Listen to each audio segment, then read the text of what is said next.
Okay, I hope now it is audible. Okay, fine. Thank you.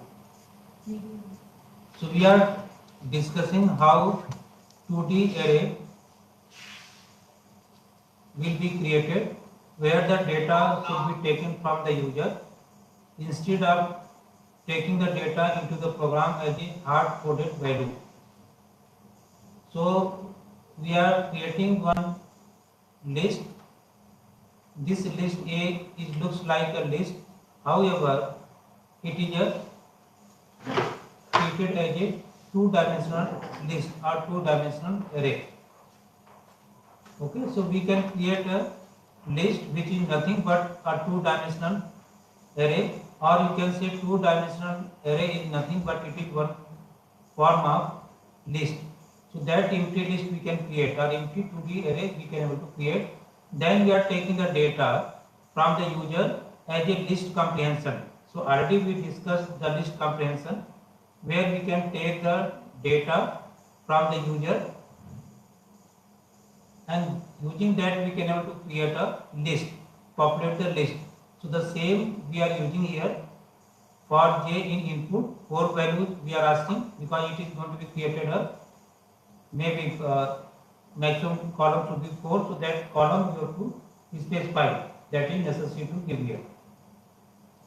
Then we are taking the script. Now the data need to be appended to the 2D list, so that can be achieved via the dot append method.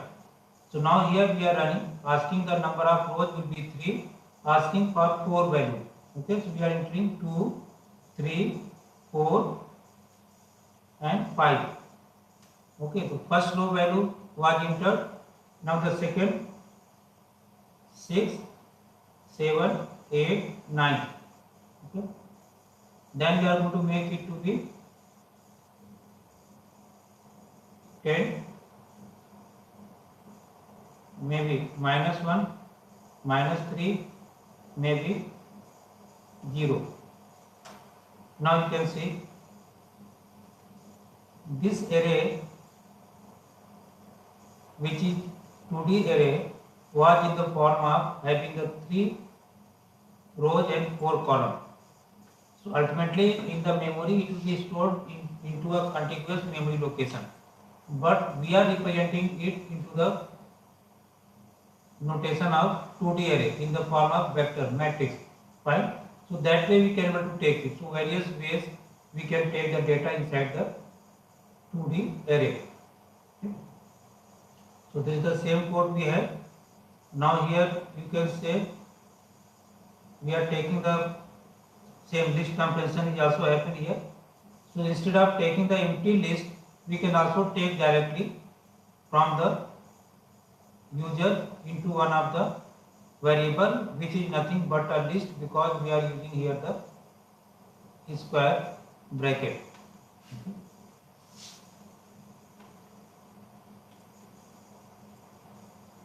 So this is how we can access the element from the array using 2 rows, one for rows index, one for the column index, right?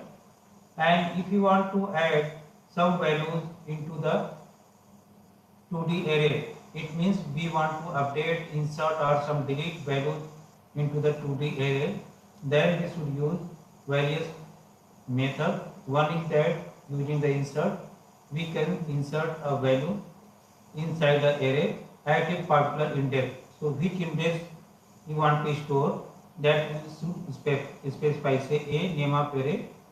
Okay, then we are using this a dot insert method, then comma index 1 and value set 10.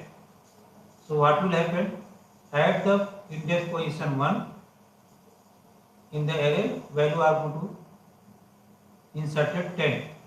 It means if there should be some other value or exist, they are going to be replaced with the 10.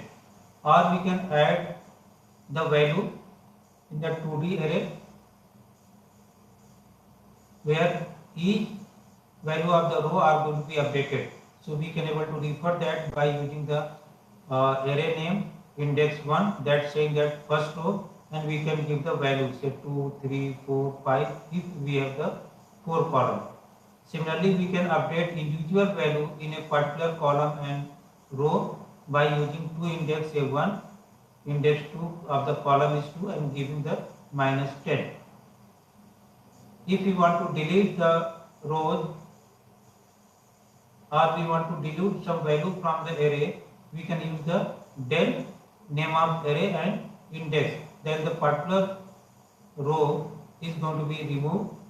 If you want to know the size of array, total number of elements in the array, then we can use the len method, len name of array, you can get the value. So this is the various examples we can observe here,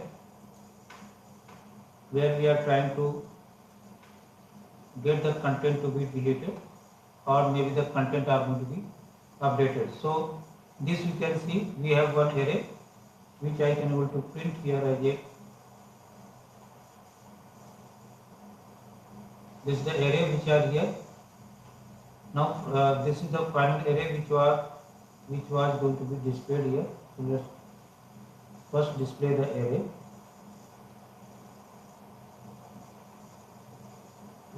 Now this is the array which was displayed here. Now see, this is the array, 2D array. That 2D array is the value of having the 4 rows and 4 columns. Now we are inserting in the second row, okay, at index 2, new value in that particular row, 1, 2, 3, 4. So 0, 1, 2, it means the third row is going to replace with the new rows 1, 2, 3, 4, 5. You can see here 1, 2, 3, 4, 5 which was changed. If you want to insert a particular row, suppose at the sum of the index, that we can also do by using again the index 2 and 1, 2, 3, 4, or we can get that value to be changed here. So this array was given, right? Array, and here we want to insert some of the value inside a column and row by using the array name. Index of the row is 0 and column is the 2. The value need to be changed with the 100. Okay, so first row, the third value 0, 1, 2, 43 need to be changed with the 100. Or if you want to change the second row, that is second index, it means third row of this array with the new values of the rows 0, 3, 4, 5, 6. So 0, 1, 2. So this is going to be 89, 90 row are going to change with the new value. Here negative index is not going to work, because in case of array fundamentally there is not a concept of negative index. This is applicable to only the list, tuple, or maybe set and not in the dictionary. But here, even though you will not get an error, but it is not the inherent property of the array. So any array should always start from the index 0, 1, 2, 3. Never it have the index other than 0 or maybe some positive number. So we are going to violate the property of array. Okay. So now if you are going to change that value, you can observe here what it did. Made this value, say third row was changed, 0, 3, 5, 6 it was scaled, third was changed with the new row, and whatever the second row, first row, the value of third element was changed to the 100, that was did. Now if you want to delete a particular row, so del array name, third row are going to delete, so first, second, third, so 0, 3, 4, 6, if you are going to see here, that was deleted because we deleted the second and the first. Okay, or if you can display here, now you can see here, once we are deleting the third row, so third row was deleted, we are getting the new 2D array. And if you want to delete again the first row, that first row was that is second row was deleted. So that way we can use the del command to delete the appropriate values. So we can read the value of 2D array that already I demonstrated. Okay.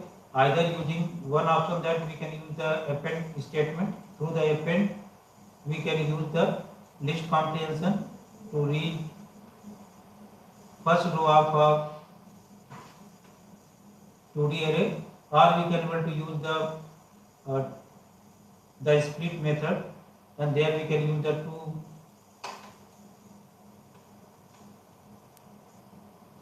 for loop to get that value should be inserted, or we can able to use the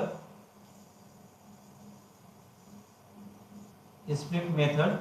Here in this split method, we can able to create also use the range function to be combined with, where what will happen that we can give some of the range, and up to that value, say 1 to 10, all the values are going to be taken from 1 to 10, and user does not require to give that particular value. So these are the various ways we can do this one. This is the code for matrix, reading the matrix, and also we can able to do the addition or subtraction of the various matrix. You can see here, this is given other method how to do this matrix to be read and displayed.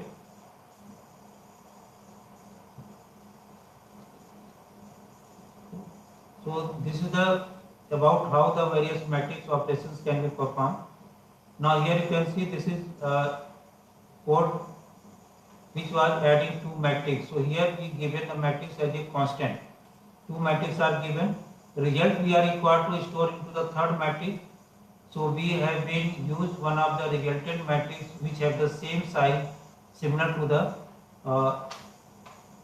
resultant matrix which we are going to be get after the addition of X and Y matrix. And then here we are required to be iterate through the rows of one matrix and then column of the matrix, and then we are checking that from first matrix, first row, first column value, from second matrix, first row and first column value, they are going to be added and stored into the resultant matrix at the same index position, 0 0, then 0 1, then 0 2, depending on how these rows are going to vary. So here we are adding and the values of rows and column as a rows, and then we have been taken the column.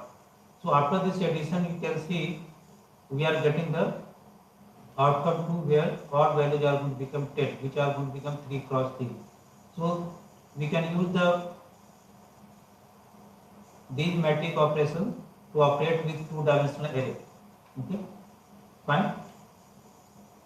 So this is pretty simple, and anyone can able to write the program where you can able to keep on creating the matrix 2D array, and over that we can do various operations. Okay, fine. So now, okay, is there any query? I hope this array concept was clear, how to create a 2D array in the Python. Now let us come to another important concept, which is the class and object in Python. So class in Python is nothing but it is one kind of user-defined data structure which is bounded with the data, which consists of data as well as the operations which are going to take place over that particular data. So as we know that Python also support the object-oriented programming feature, where almost all code was implemented using a special construct which is known as the class.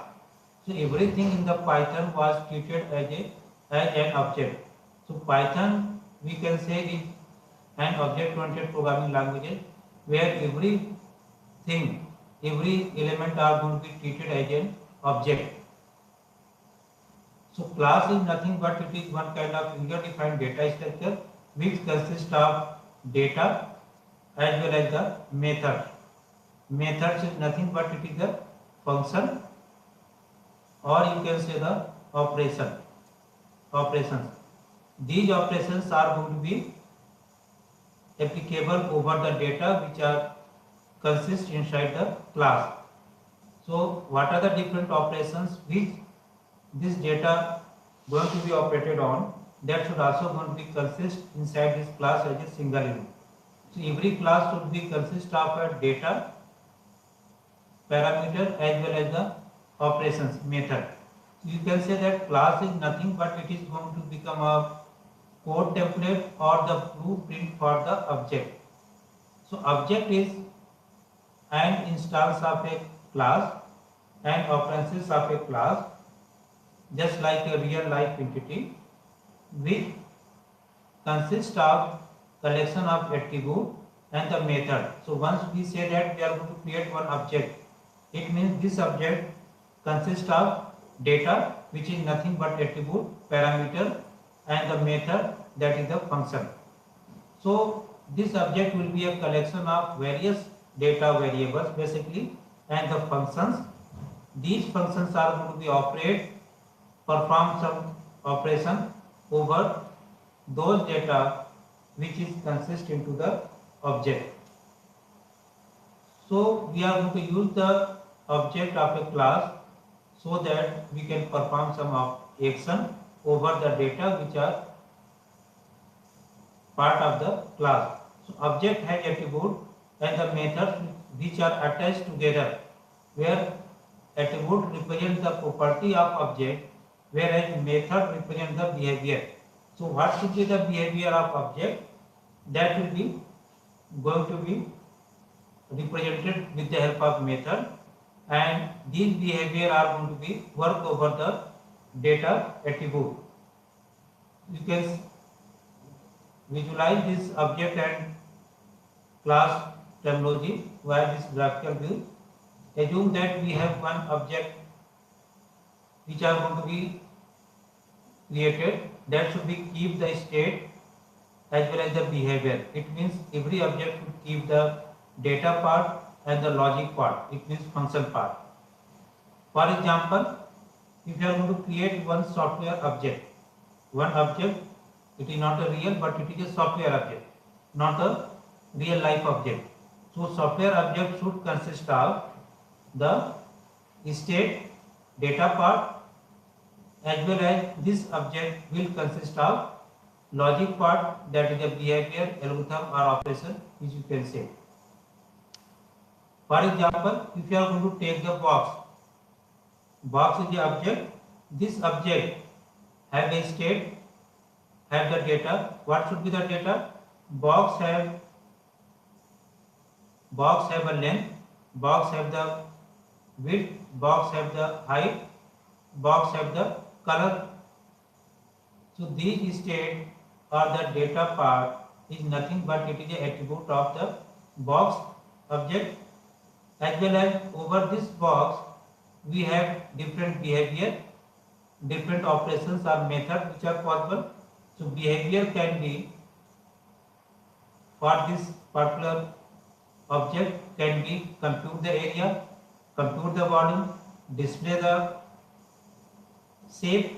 So these are the various operations or the method which are going to be operate over the data part of this object. Or you can say take the dog, if it is object, it has some attribute can be dog have a name, dog can be have to which of the breed it is, dog have the color. So these are known as the instance field or the attribute, and dog can able to do the fetching, they can do the barking, they can do the wagging. So these are the operations which are associated with the dog and which is basically the going to be varied depending on what are the different kind of property of that particular dog as a attribute. Or you can say the account, everyone has the account is also treated to be object in software. In that case account have various attribute at the data part as account number, holder name, balance, type of account, so on. They are known as attribute. And if you are going to be perform some operation over the object, that operation might be depositing the amount in the account or checking the balance of account or doing the withdrawal of the amount. So these three different operations which is nothing but behavior of any of the account. Okay, so let us take this visual representation. We have an object which is nothing but a box, which is the real world object. If we want to represent into a software object, so this should be consist of various data part, attribute part having the length, width, height, color, maybe many more, and it should consist of various operations, behavior, just like compute area, compute volume, so shape. These are the various basically functions. These functions are going to be compute the volume using these data part. Or you have the dog. So dog have attribute like color, breed, name, height, that can be also possible there, and it have various behavior. It is barking, wagging, fetching. So these are the various operations which the dog can perform. So if you are looking the concept of class and object, if you can take example of fruit, so we can say that fruit is going to become a class, and into this class we have different kind of object which are belonging to a particular class. Suppose if you are taking the different fruit, it can be apple, mango, banana, kiwi. So these are the category of fruit, but they are going to become object. It means these objects will be of type of class. Okay. So if I am taking the apple, they have some property attribute. Mango have also some attribute, and their behavior are also going to become similar way. So attribute of these objects can be, if you can take, it can be color, taste, shape, size, weight, that can become a. If you are taking the vehicle as a class, so we have the different kind of object of the vehicle class. It can be car, scooter, bus, truck. Although all these objects have the different behavior and different attribute, but all are belonging to a category class. And the attribute of these objects, if you are going to take, it will be the number of seat, how much speed, what is the power of engine. Based on those properties, these objects of this particular class vehicle are going to be varied. So objects are basically grouped in a classes, whereas the class is a collection of objects such that all objects have the similar behavior and attribute. They have the similar behavior and attribute. So object is nothing but it is a simple instances or occurrences of a class. Here you can see another example. If you are going to be take one of the class as a person, so person is a class. This person has various attributes. It has the name, gender, profession, and the behavior of this person can be working, study, playing. So these are the behavior. It means we are trying to create some functions which are going to be operate over the attribute which are given here. So this is the blueprint of how to create the object. So class has been created. Now I am going to create, if you are going to create the object of this class person, so we can create one variable or one object will be of P1, second can be of, this is P2, this can be P1. So P1 is one of the object, one of the person. It have various attribute. Name can be Jason, gender can be female, profession can be engineer. In term of working, we can say she is working as a engineer in some XYZ company and doing the study every week at least 10 hours. If you are taking the second object P2, it has the attribute as a name to be John, male and doctor, and she is doing some study 15 hours a week. So this way you can observe here that objects are going to become instances which are created and going to become from the same class, but all these objects differ in terms of their state parameter, attribute parameter as well as the behavior parameter. So behavior of working for the P1 is that as a engineer, behavior of working for the P2 object is as a doctor. So only in terms of state and behavior, these objects are going to be differ, while all these objects are belonging to the same class. Every object have names, gender and the profession, but their states are different. Okay, so how to create class in the Python? We should use the keyword class and give the class name and give the colon, and there should be some documentation. Comments are required, doc string comment in the triple quote, and then we have the different statement, statement 1, statement 2, where the statement can be attribute and or this statement can be any method. So attribute is nothing but some variable A10, B20, color may be green. So this A, B color may going to become attribute. Method can be display. What to display? Display the value of A, B and color. So these statement can be either attribute or it will be the method. So how to create? Let us take one example. We are going to create one class as a student. In this we are taking the name of class as a student. In this we are taking two attributes. Student have the property as a ID number and name. So ID name we are taking some variable, and we are taking some method as a behavior to display the this data value, display the detail of student. So we have been creating one of the method using the function def display bracket close and colon, then print name, print ID. So this student have two attributes and have the one display as a method. Now let us suppose we want to create another class. The class is hostel. Okay? Class name is hostel. In this hostel we are taking the different attribute.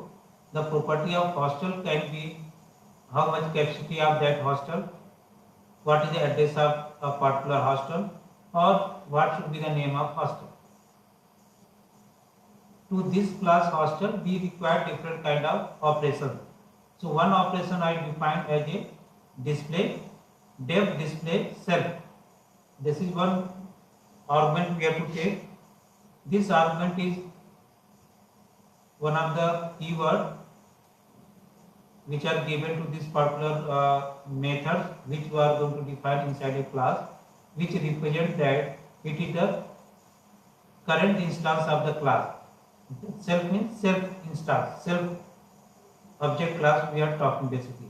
So by default always there should be a self parameter should be taken. If you are going to be skip this one, still your interpreter are going to be take this self as one of the parameter.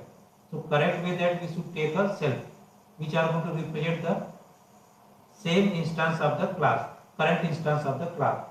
Now we are displaying the hostel name and using the hostel name. So hostel name, if you want to display, we are required to use the self class we are talking, so self dot hostel. Using that we have to use capacity, self dot capacity, self dot address. It means address for this particular instance of the class. So self we are required to use with the dot operator, which will be used to access the attribute or the method which are belonging to the same class. So it is referring to the current instance of the current object of the class. How to create the object? To create the object, we should use the syntax as a write the class name and the bracket, and this will going to return us one of the object. For example, if we define a class of hostel and we want to create an object, say boys hostel, so we should write the name of class is hostel and use this parenthesis, and they are going to be create an object and going to return you that object. So we are required one of the variable bh. So bh is known as the object, class hostel is known as the class. So one of the object of type class hostel we have been created. Another object we can create which will be of the instance of same class hostel, GH girls hostel. And if you want to access the individual attribute of a particular class using the object, then we can use the dot notation. So if we created one of the object of boys hostel using the hostel class, so we should use this object name and with the dot operator to access the attribute as well as the method. So we want to know the hostel name which are associated with the object boys hostel. So bh dot hostel name is Vinodini, we can assign bh dot capacity 400, boys hostel bh dot address MNIT campus. If we want to define these attribute value which are belong to another object girls hostel GH of the type of hostel class, then we can make GH dot hostel name, GH dot capacity, and if we want to display these parameters, we should again use the name of object and dot. It means we want to know the hostel name which are of the object GH. So we can write the GH dot hostel name. If you want to know the hostel name associated with this BH object, BH dot hostel name. So like that we cannot to access. If you want to display the operation of voyage hostel object, we can use the BH dot display, which means that we are referring the display operation which are of the object BH, or GH dot display, that we can do, right? Another important functionality of this class and object was the constructor. Here you can, if you can observe in this code, whatever the class we created as a hostel, here all these parameters which are given, attribute are given, they may be either initialized with some value or may not be given any value. Okay. So every time once we are creating an object, during the creation of the object, these attributes, if we want to initialize with some initial value at the time of creation of the object, then we are required to create one of the constructor. So constructor is basically initialize the value of the attribute of an object, which is going to become a special type of method. Constructor is a special type of method to create the object as well as to initialize the object of a particular class. So this constructor will be defined inside the class definition. So object creation, if we are going to do, then we are going to be do the object creation and along with that we are also wanted to initialize that particular object. So instead of assigning a default value to all the class attribute, we may use the constructor that every time those initial value may going to be changed and going to be assigned as per the different object. So they are belong to a specific object. Otherwise, every object have those initial value if you are defining by default inside the class. To initialize the object with the initial value, we should implement a constructor, and that constructor should be implemented using the underscore init underscore method. So this is the constructor which we are creating. They must have the name of method as a init, and whenever we want, the constructor function should be called during the creation of the new object of a particular class, and automatically that constructor are going to be executed. Let us take this same example of hostel. Now we are creating one of the constructor method. So constructor method, how we are creating? That constructor method always have the name of init underscore init. So this method which we are creating as a constructor must have a init name. So we are defining a constructor dev. Every method or every function should take one parameter as a self, comma, we are giving the argument hostel name, capacity, address and colon. This is the init function. In that we are defining the variable hostel.name, capacity, address, and referring each one because they are referring to the same instance of the class. So we are going to be using the self.capacity, self.address, and we are initializing this value with the hostel name, capacity, address. Or here you can give also give the name hn cp ad. So this hn are going to be assigning to hostel name, cp to the capacity, and ad to the address. And we can able to define another function display as usual, where the hostel name, capacity and address are going to be displayed. So class method always have one of the extra parameter which need to be given in every definition, that is the self. If we don't give a value for this parameter during the calling of the method, then this will not going to give you the error. So this self parameter which are shown as one of the argument, value for this does not require to be provided by the programmer or by the user. It will be automatically provided by the Python. Okay. So here we have self 1, 2, 3, 4 parameters. We should provide only the 3 parameters. Self will be automatically taken by the Python themselves. Even though we do not have any method which are defined into the class, and that is not taking any argument from the user, in that case still that should be consist of a parameter as a self. Here you can see display, not any parameter we are giving as a argument, but self need to be by default one of the argument. Now here you can see another class we created, imply. In this imply we have been created one of the constructor init.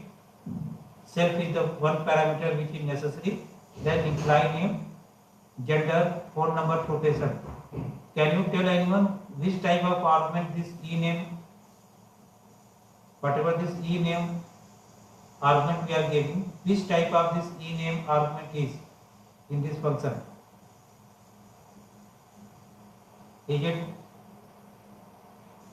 positional argument? Is it default argument? Or it is variable length argument? Here you can see it is defined as a keyword argument, or it is a default argument. It is a default argument in case we are not going to provide the name of employee as an argument. So by default that name will be treated as a blank, empty. So we are giving here the ename initialized with the name, gender, phone number, profession, which we are taking as the argument during the creation of the object. Then we are going to be creating one of the behavior, that is the show, which are going to display the detail of employee, and another function work, which are going to be write one of the word as a name employee working as a profession, self profession. So that kind of statement we want to display related to his work profession. So this is the how these functions are going to be used. Let us take the example. Here you can see, in this case, see here, we have been taken one employee. In this employee we have been taken the name which are initialized with the none, because if you are creating a class, that class does not require to be contain any hard-coded value, because different object which we are going to create, they may take different value. If you are giving here some fixed value, then every object which we are going to create, that must have the same value to these attribute into that particular object. So name none, gender blank, phone number blank, profession blank. We are defining the show function, self.ename, self.gender, and work, self.employee working as a self.promotion profession. Now we can also create one of the object of type employee class emp. Now we can refer that show function method which are associated with the employee object, calling the name of object dot show, or we can display the individual parameter without using the methods which are defined into the class, directly by using the name of object dot name of variable of that object, employee name of gender, object name and name of attribute within that particular object, and that has been initialized with the appropriate value. And after that, if you want to display the name and employee and gender, then we can get the value to which that object has been assigned, that particular object. And if you are going to display that particular details of employee and their working, we can get those details are going to be updated. Now you can check here. Now see, name. Initially, if you are going to be display employee detail, it does not contain any name, gender or phone number in that object. So we are getting the name, gender, none, everything as a empty. Then we are displaying the name of the, it is giving the employee name and gender. Employee name is Jolly, gender is a female. Then we are calling the employee show.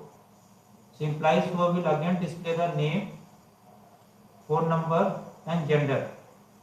And if you go to use the work, now you can see Jolly working as a programmer, because here in the show what we written, name of employee, then working as string, then self profession. Now we got this outcome to become as a Jolly working as a programmer. Same here we did another class, having the class student, school name, we have been taken one attribute as a name. Remember that these attributes which we are taking, if some attribute which we are not interested to initialize, those variables cannot be taken into the init constructor. Okay? Or we can also able to define this name attribute also into the constructor. Okay? And again we can able to initialize into the init. But there is no need to make these variable to be defined again and again, in case those variables are going to be initialized with some initial value during the construction of the object. Otherwise, we can define this attribute outside of the init constructor. So in this case, you can see init constructor method that is taking the name to be specified with the name and age, which we will give as argument. Then we are going to create one of the object as a S1, which will be of type student. During the creation of this object, we are required to give the values as a argument to which our class attribute are going to be initialized.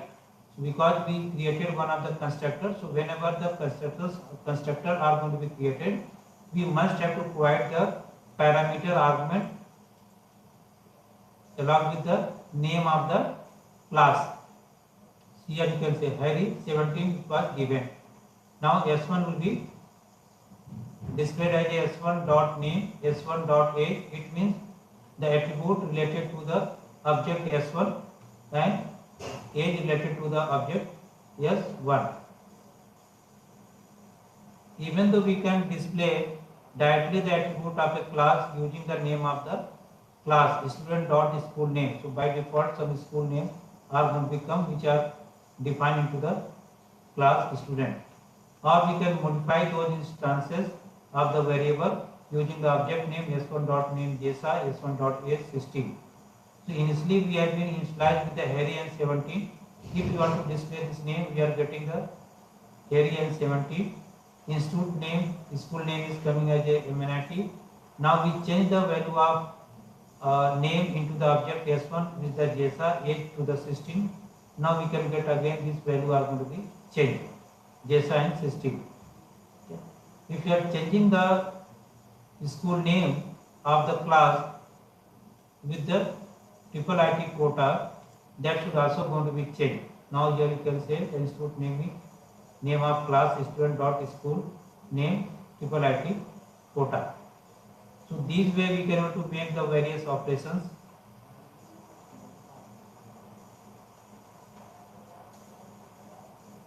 Belong to a particular class with the usage of object. If we want, we can also delete the particular class using the del. So here we can observe here in this code. Okay. So in this case, this is the object. Now here this is the fruit object was created, fruit, which was initialized with the name and color of that particular fruit, and there is a one show method to display the name of fruit and their color. Now here we have been created a constructor, so this object was created by giving the argument to this particular class during the object creation. And if you are going to get the show method, we are getting the fruit is apple and color is red, the method is going to be called. Now suppose we want to delete the object. So we want to delete the object, we should use the object name and a particular attribute of that object are going to be deleted. Now suppose we are going to be del object which we created, that data need to be deleted, that attribute need to be deleted. So we can only use this object dot name. So they are going to be deleted. If you are going to be used and trying to display the object name, because it was deleted, so we could not able to get the name attribute within that object to be displayed. So that's why we are getting the attribute error saying that this food object does not have attribute name, does not have attribute name. So this shows that our object was deleted. It is not the object, but from the object a particular attribute was deleted. But if you want to delete complete object, then you can also do by using the del and write the object name. Although we have been deleted the object dot name, but if you want to display the color of that object, that we can still get. Show your color. See, color we got as a red. Now if we delete the object itself, then not only the attribute but complete object was deleted. So no more that object should be available to be exist. Now you can see here. Now name object is not defined. So if you want to do the print object dot color, this should not be accessible.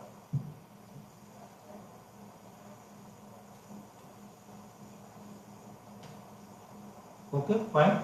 So this is the various operations which we are required to use in the class and object concept. Another important use of pass in the class is that whenever we are creating a class, say class triangle we are creating. If in this class triangle we are not giving any attribute or the method, in that case we will get an error. Because it might be possible that the attribute or the method of this class we are not aware of as now, but later on we want to create those attributes and the method for that particular class. In that case we should create a class with the attribute or the operation, and we can without the operation and the method, then we can able to write a pass statement inside the class which we are creating. So class triangle have the pass.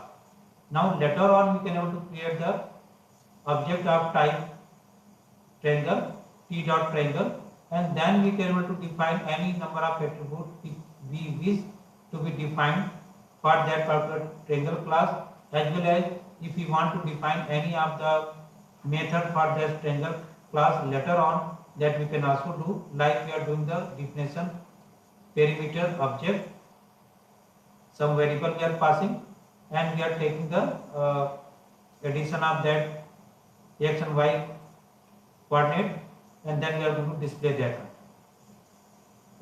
and then we can able to pass into that function some triangle t which we have taken here as a argument.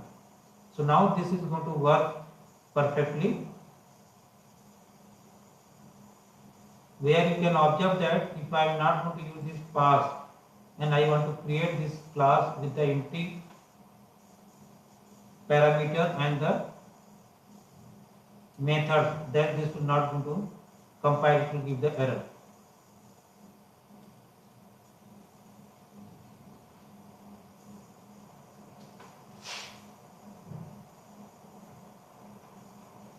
Now once we have been say here, if we have been created one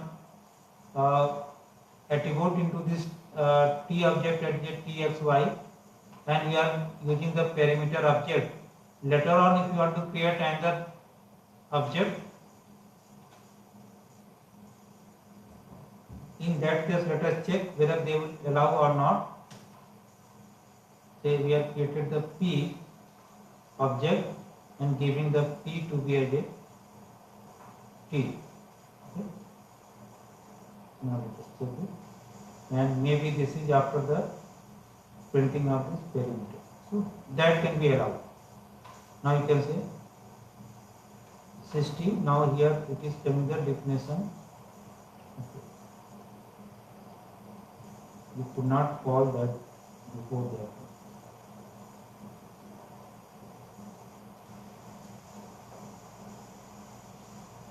See this, whatever the object we created here,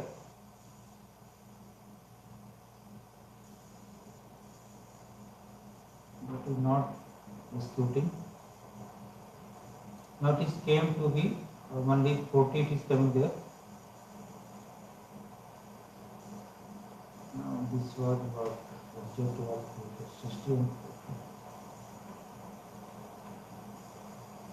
Here I am required to restart this particular Jupyter, then it is going to work. Sometimes it was create a problem, but you can check it. Okay. No, this cannot be called as a PT. It means, okay, in that we are giving the argument. We are required to give the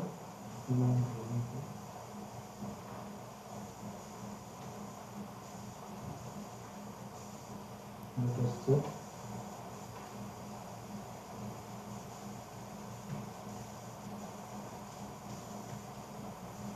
You may try once. What outcome you can get it? There is some syntax error is there. Anyway, you can try that one. Okay. But this should not be a. It is required some object perimeter dot pt. They are taking the object. But one thing remember that whatever these definitions I given here, remember perimeter and p object. This is basically some function which are defined, which is not part of the triangle class. Okay, not part of the triangle class. Only thing that once we have been created an object of this triangle, that time we are giving some variable which are going to be associated within this triangle as a attribute, and thereafter these various functions perimeter p object which I am defining, that is one of the normal independent function, not the part of that particular class triangle. Only here the use of the pass is that at that moment we does not know what should be the parameter can be in the triangle. That time we can use the pass so that our program can still proceed further. Okay. Fine. So this is how the object can be deleted, and sometimes their property can also be deleted, attribute can also be deleted, and we can create any class which may does not have any statement. In that case we can use the pass, and our program will not going to give me any error, and later on if you want we can write the class for that one. So later on we can have to write the class triangle and we define that functionality. So this is the same example which we have been taken. We can able to either pass, remember, either we can pass the object which is a class object into a function, or we can get a object which are going to return by a function. So here you can observe whatever the code is given. We are creating one of the class triangle, and in this class we are creating one of the object as a t, and we have been created one of the function as a sum. Now this sum function is going to be taking one argument as a object. So O is one of the argument. This O I am passing here as a class object. Okay, T has been given as a class object. So we can able to even pass an of the object as a argument to any of the method function, or we can get any of the object to be returned from any of the function. Okay. Now here you can observe in this code we are getting a object to be returned. So one triangle class is created, and in this case we are going to be creating one of the object as a triangle t, and then we are going to be using a function perimeter. In this perimeter we are passing the argument of this triangle t, and then inside this definition of the perimeter function we are going to be making a new object of type triangle class will be created p, and in this p dot x, it means value of new triangle p which we are creating, their attribute parameters are going to change to be of x into 5. So whatever the previous value we have, it means O dot x, whatever, suppose we are passing into this one, it is taken x to be again in this triangle t, the x will be 40, y will be 20. They are going to multiply it by the 5, and new triangle are going to created whose x y coordinate to be 5 times larger, and this perimeter function is returning the p. That p is not a normal data type, but it is a triangle type of object, triangle class object, and since it is returning any object, so on the other side we are required one of the variable which can store. So R is need to be one of the variable which should store the object which was returned by the perimeter method. Yes or R need to be a integer type that is going to be support there.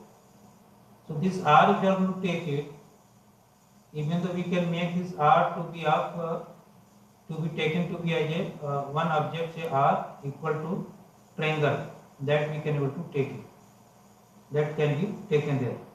But in case of here, whatever this definition of sum we are giving, it is returning only the normal variable s, which is not any kind of object. So s will be differently. It is going to become a it is going to become an integer or maybe the plot, depending on whatever the summation we are getting there. So here this perimeter O is returning some object, but remember that here it does not matter what is the data type of R. The data type of R is going to be defined by the value to which it is going to be assigned. So here, since R is whatever the outcome of T is coming, that is P, and P is of type class, so R is also going to become automatically of that particular type. That is what the beauty of Python. In the Python, the data type of a variable are going to be assumed to be the are going to be initialized with the data type to which we are going to be initialize that particular value. So automatically the data type is going to become same as the data type of the value which you are going to assign there. So R will be automatically it is a class object, not a normal variable. Okay. So this is about the object fundamentals. Okay. So you may try these examples. I will share with you. You can type and just practice few of these concepts.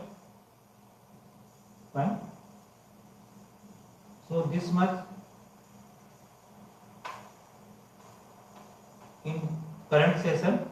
After this, I am going to be discuss you another important new topic, that is about the NumPy packet. Okay.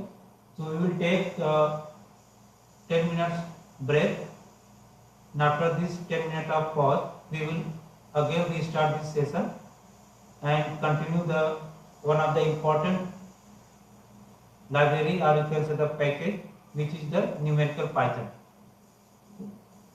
So we are taking one short break of 10 minutes, then we will again re-continue this session.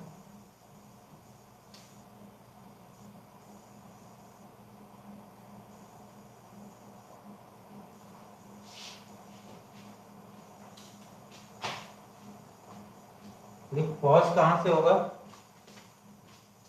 Excuse me.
उधर video का इधर आ रहा। हाँ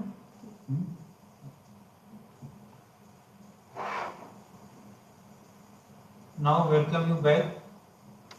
Is it audible? आप mention कर दे session going to start.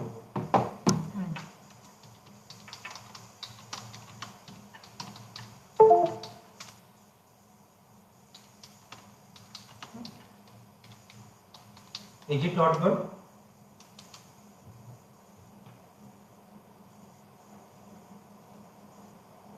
Please respond.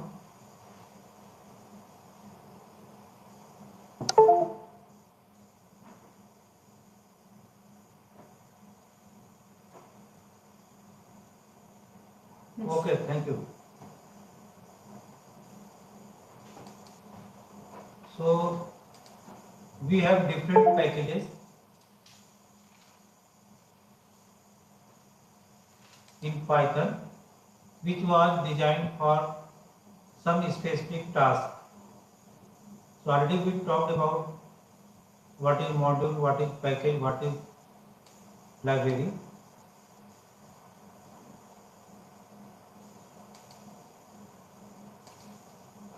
So we have various different packages which are available in the Python as a library. These are one of the important packages are NumPy, maybe Pandas, Matplotlib, Cburn. So these are the various libraries are there which are implemented for a specific purpose. Some of the machine learning related activity, Pandas are available. NumPy, which is providing various kind of mathematical calculation related functionality that we are going to discuss in current session. SciPy, which consists of various statistics, integrated and automation related activity which are used to perform various linear algebra or computational functionality of scientific category. Even though we have some learn library which can provide some kind of predictive data analysis functionality.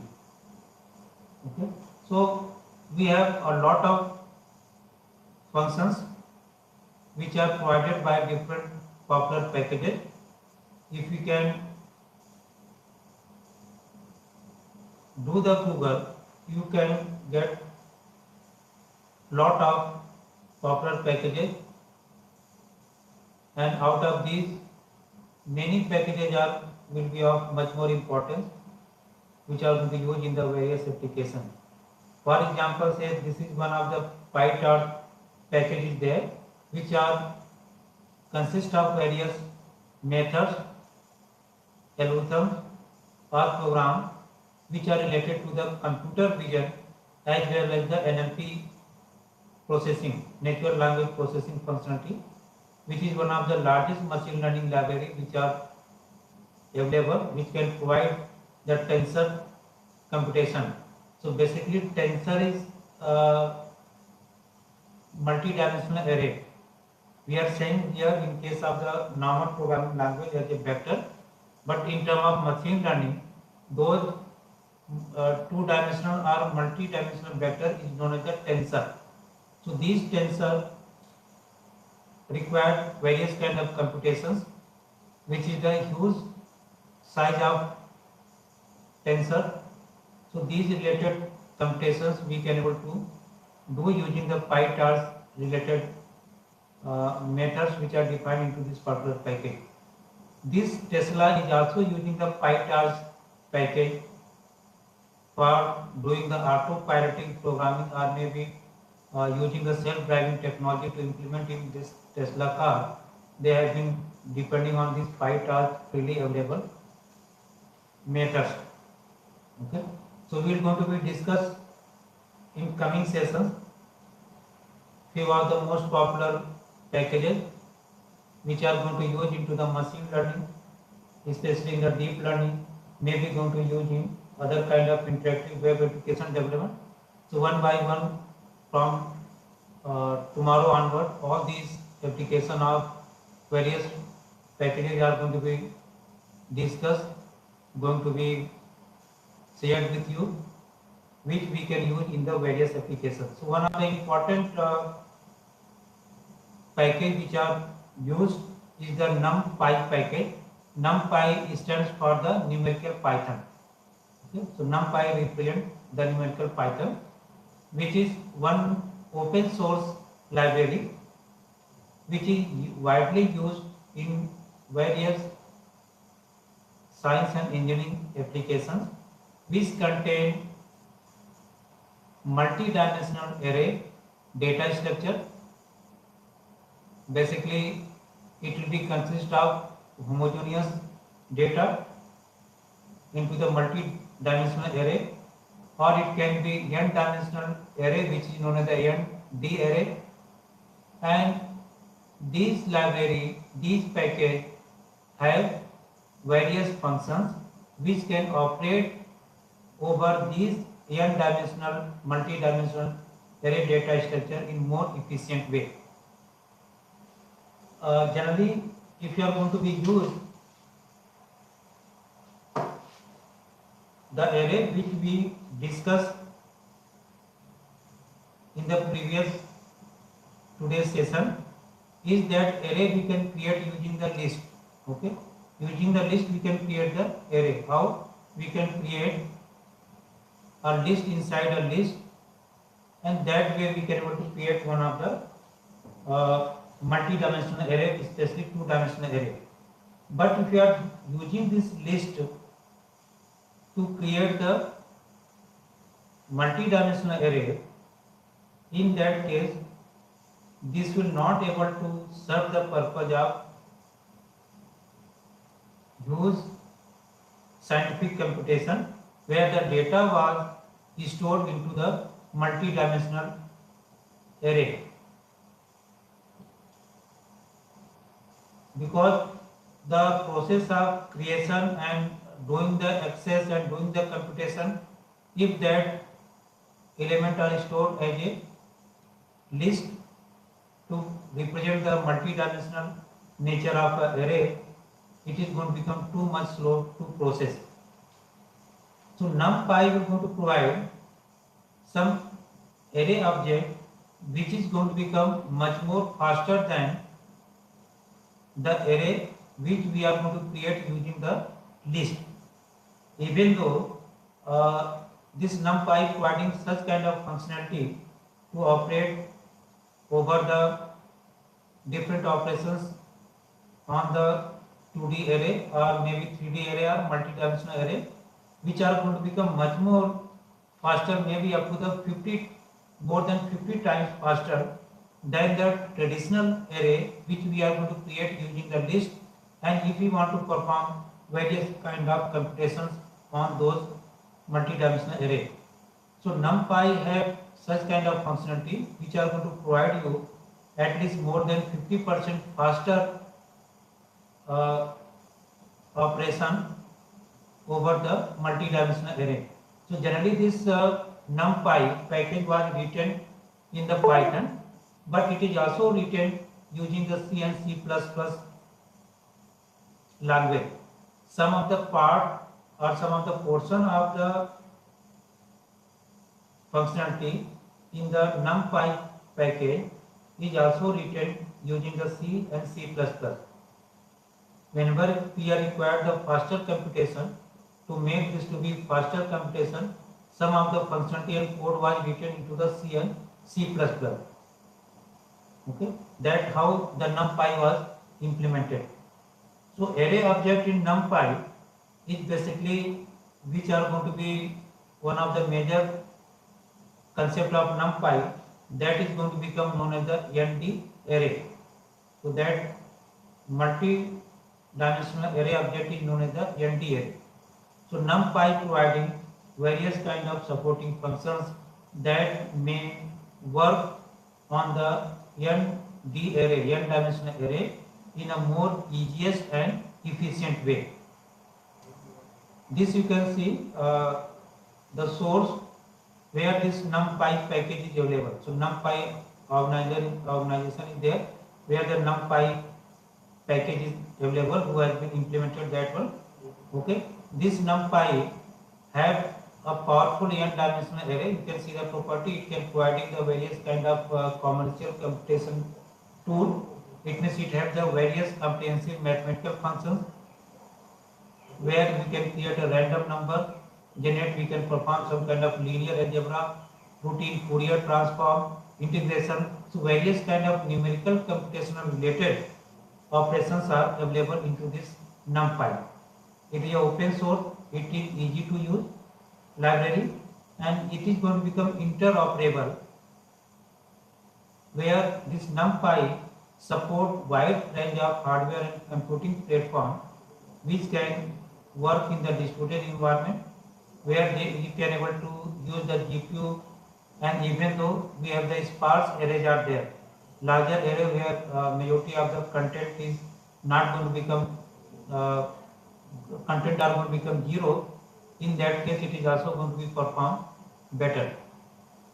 So this you can able to explore to find out more about this NumPy package and their functionality. So NumPy, which is mostly provide the numerical computational facility which can perform the computation on the vector and matrix. So whatever the vector operation we are required, matrix related operations we are required, that functionality is going to be provided by the NumPy library, because always the matrix is going to become one of the important type of data structure which is much more important and useful into the mathematical calculations. This NumPy use the algebra, Fourier transform, how to solve the different equations. So these kind of functions are defined there.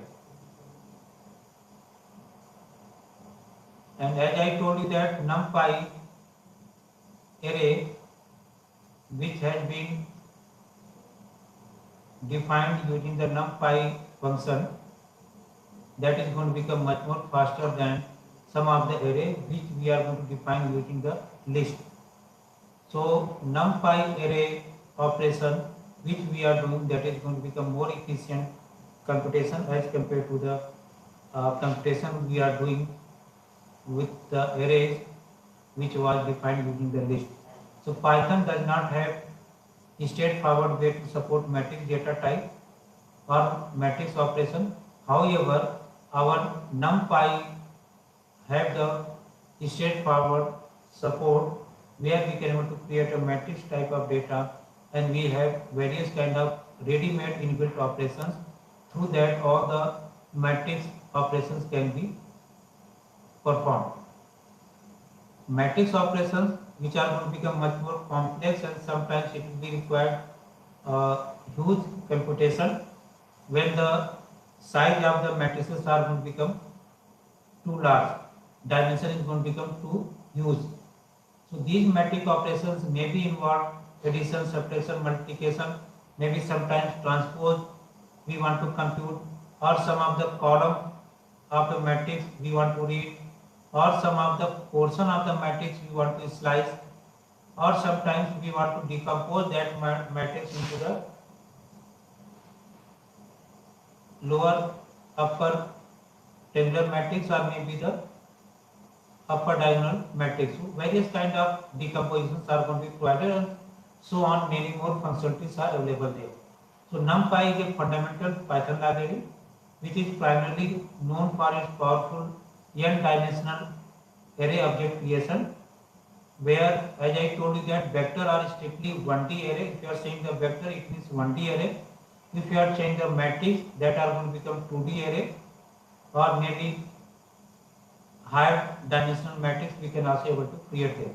But if you want to create the other than 2D array, suppose we want to create 5-dimensional array or 10-dimensional array, that if you are trying to achieve using the list data structure of a Python, then you can realize how complex to create a 10-dimensional array using the list. And if you want to perform some computational operation maybe addition, subtraction or access using the list, that is going to become much more difficult and may very complex. Right? So this array which we want to create using the numpy, that we can do using the array function.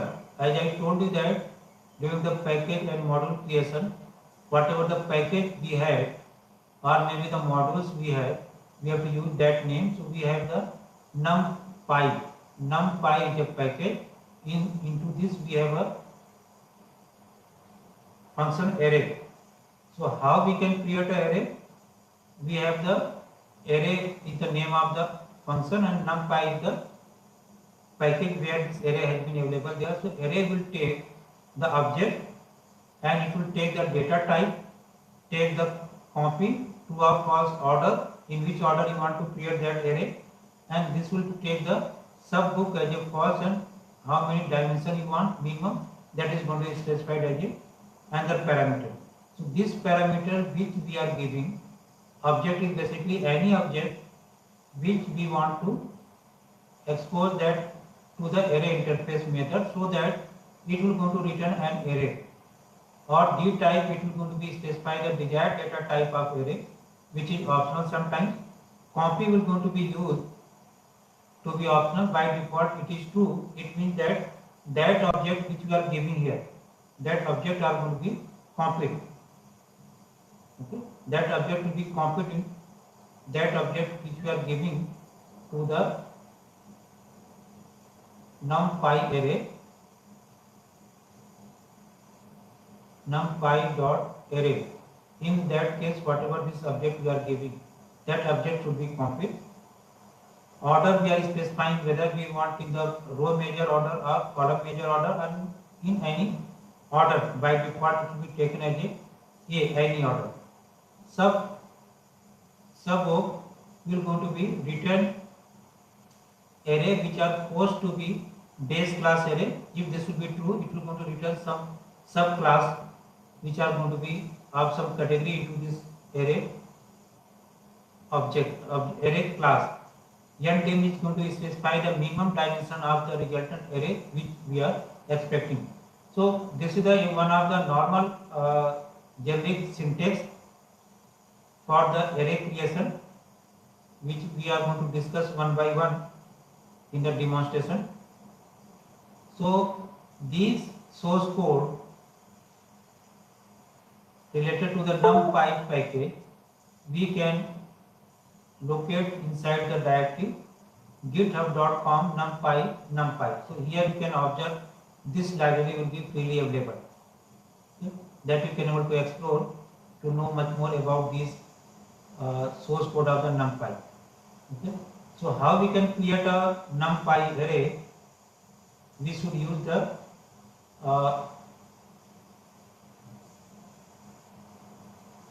numpy array method. So first we are required to be import the package numpy.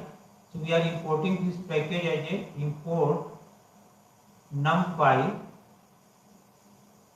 as np we are writing, alias we are giving, so that wherever we have to use the numpy package name we have to refer this by a np. Okay. Now we are going to create one of the array. Okay. That array we want to create basically suppose one dimensional array. So we have been taken one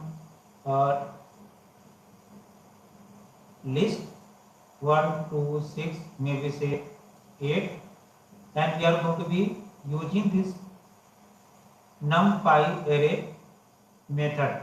In that we are passing this list. Now this numpy dot array are going to return me one of the array which is going to become created by using the numpy library. So they are going to be created in their own way, so that the operations are going to become much more easier. They are going to be stored this efficiently in the memory. If you want to know the dimension of this particular array, we can use the associated method that is the np dot shape. This will tell you what is the dimension of this particular array. It is one dimensional, two dimensional, or three dimensional. If suppose we want to create one two-dimensional array, so we should going to be use the np dot array, and in that we can give the first row and second row. Automatically they are going to create another. They are going to create one of the two-dimensional array using the NumPy library and module. And if you want to know what should be the dimension of this particular array which was created by the NumPy library, that will be a dot shape. You will get a 2 cross 3. Okay. So few attribute you can see. And dim we can use to know the dimension of the array. Size can be tell you the total number of element in the array, which was ready-made methods and attributes which are available there with the NumPy array module. Shape can tell you the this will going to tell you the number of element along each of the dimension, how many rows, how many columns are there, and D type we can use to record the data type of the attribute. So whatever the data type which are associated with the attribute, that should be going to be recorded.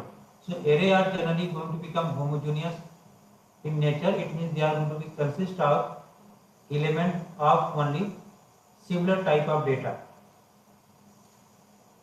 So this D type will tell you that what type of data this particular attribute or this variable consists of. Okay.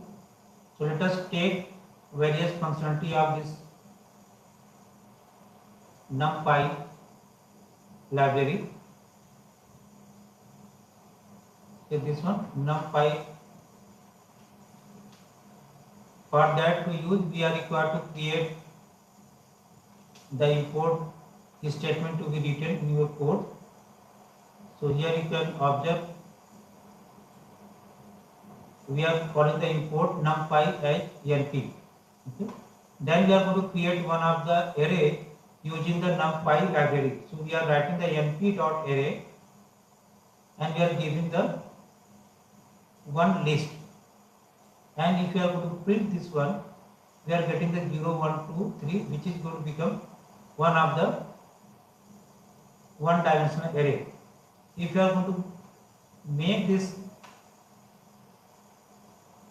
array to be given to arrange functionality, in that case you can see what we are doing. We are going to create another one-dimensional array where the values of this particular one-dimensional array will be going to be taken within the range from 0 to 10. Between 0 to 10, 10 elements are going to be created into this one-dimensional array, where the numbers to be taken from 0 to 10 minus 1, 9. Even though if you want, we can check in that way, say b equal to, either I can directly display this one, or we can store in some another variable, and if you want to make it to be b,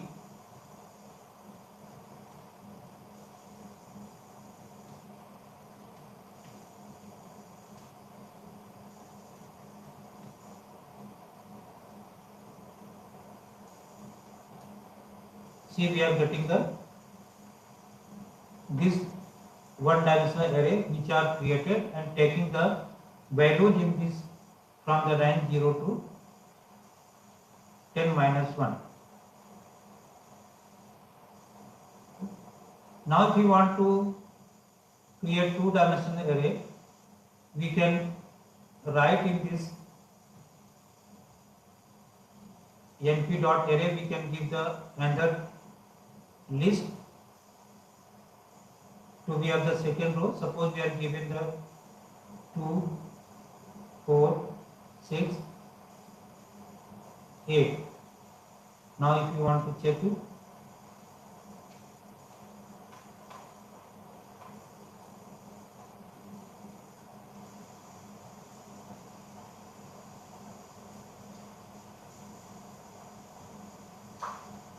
giving something missing here. We'll come to this one. Let us check it. If you are going to create a one-dimensional array, that is going to give. Now, if you are going to be display this as a means this is the array.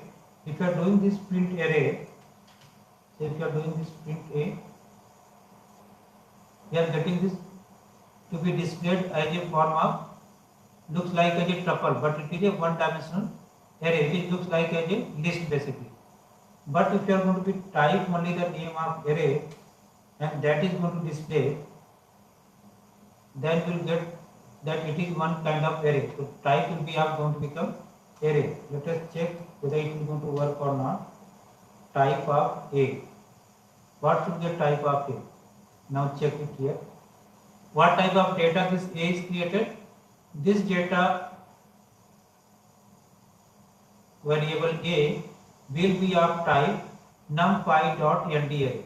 It means it will be belong to the class of n-dimensional array of the numpy.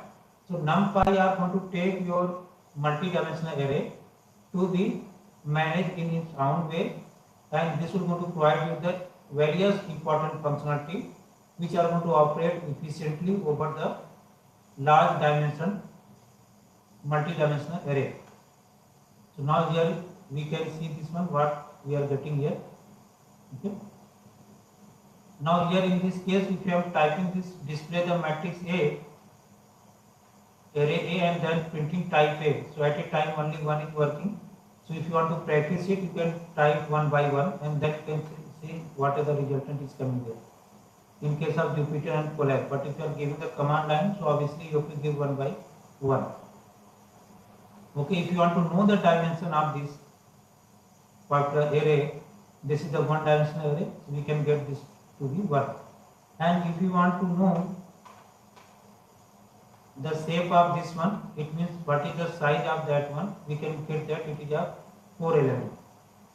Now if you want to create multi-dimensional array, it means 2-dimensional array, so we can give here this value as a, how we are giving the 2-dimensional array as a first list, and then we are giving the second list. Remember, here whatever the one-dimensional array we are giving the argument as a list. See here, this is coming as a list. So if you want to give the 2-dimensional array, if you want to create, we are required to give the rows and column. Multiple rows and multiple columns need to be given into this particular array as a argument. So here we are giving, because we want to create a 2-dimensional array having the 2 row and 3 column. So we are giving the first list and giving the second list, and these two things should be given as a list. Check it carefully. Okay. So this is basically we are giving one list which consists of 2 items. Both items are going to become a list. That part where the array we have been defined using the list in case of the Python. Okay. So by giving this one, automatically NP package, numpy package have the array module.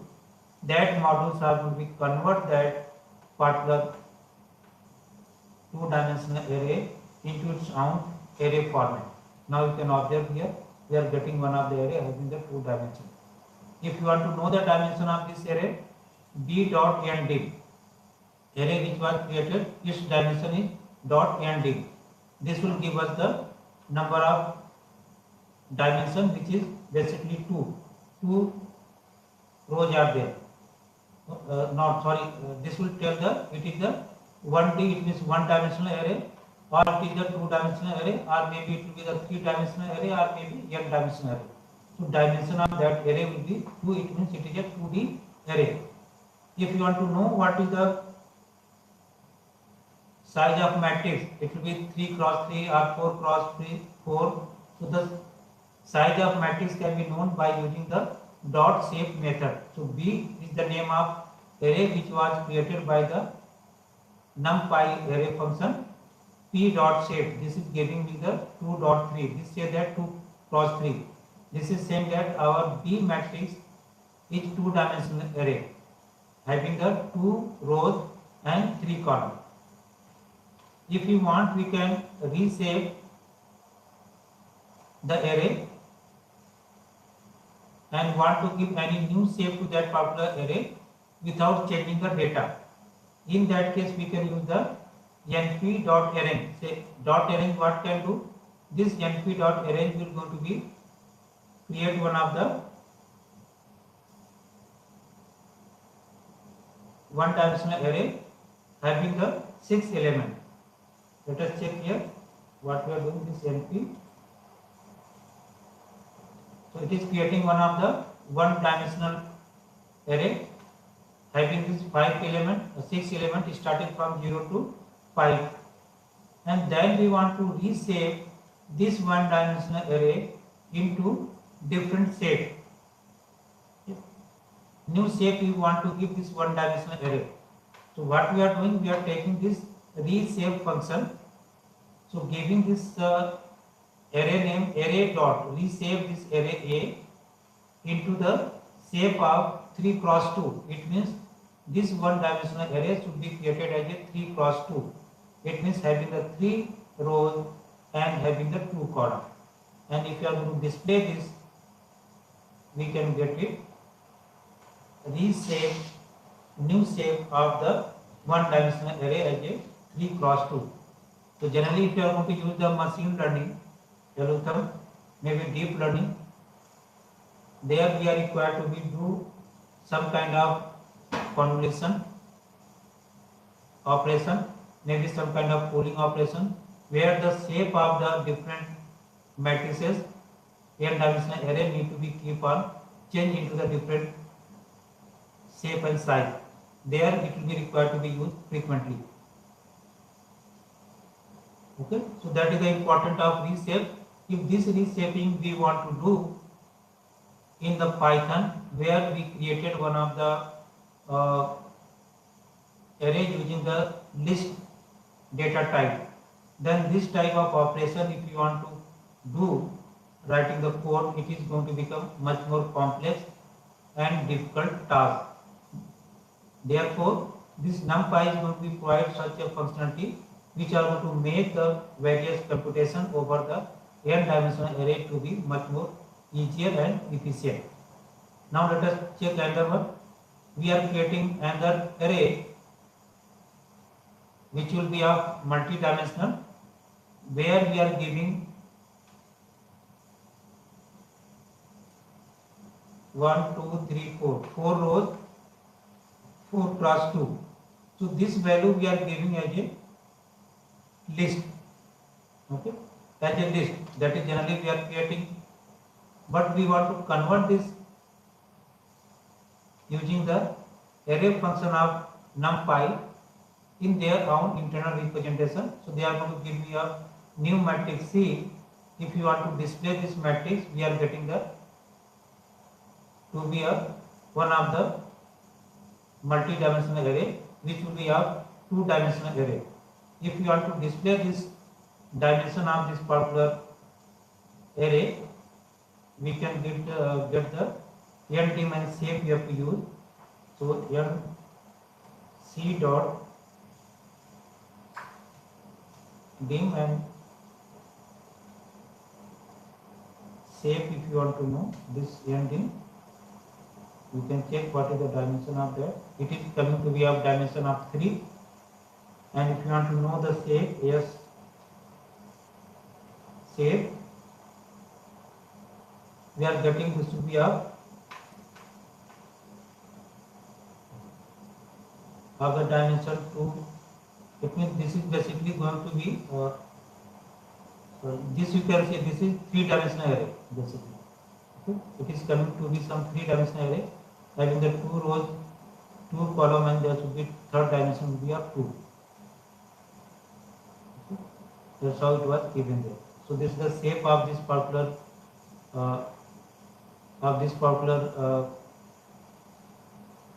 matrix C which we have been created. Okay, so this is the dimension of this. We are getting the 3D. Now that's what we are getting 3 1 it is of 3D array. In this 3D array we have the X 2 cross 2 dimension, and that has been kept as a further 2 layer. Okay. Now if you want to know the shape and size of this array, this is one of the array we created here, and now we want to know what should be the size and shape. So we can use the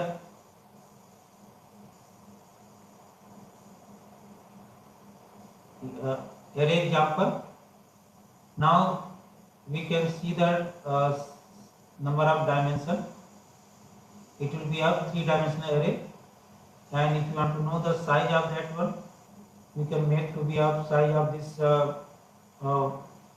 array will be of 24. It means how many number of elements are there in that particular matrix.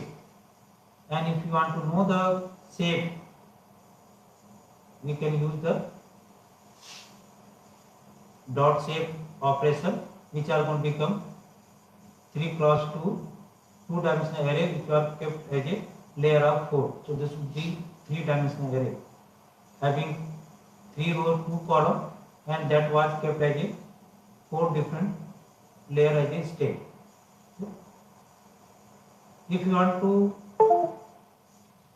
already I talked about the dot array that is going to be used to display the values in 1-dimensional array to be between the range of 0 to 10 minus 1, it means 0 to 9. So they are going to be automatically populated with the value from 0 to 9.